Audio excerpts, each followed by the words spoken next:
All right, so like I said, chain's a little dull. We're gonna go ahead and sharpen it up a little bit.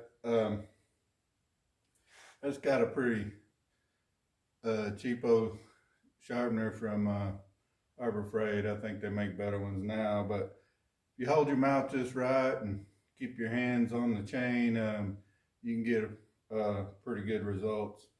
A couple of reasons I sharpen my own chain is number one, by the time I took a chain off and took it somewhere to get it sharpened, I could have already sharpened it 10 times. The second reason is if you take your chain in to get it sharpened, you might get 3 or 4 sharpenings out of your chain. They just take a lot more material off. So I like to just sharpen my chain just enough to get it sharp, and that way I can sharpen a chain sometimes 20, 25 times before I have to discard it.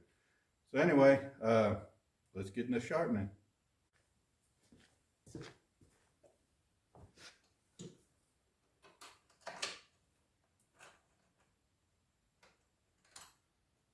So I'm going to sharpen this chain at 30 degrees. I sharpen it at 30 because I tend to get a lot more cuts out of the saw. You could sharpen it at 35. Your cuts will go a little faster, but for me, 30 degrees works best. I can get a lot more life out of my chain.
All right, we'll put the chain back on and see what we got.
it.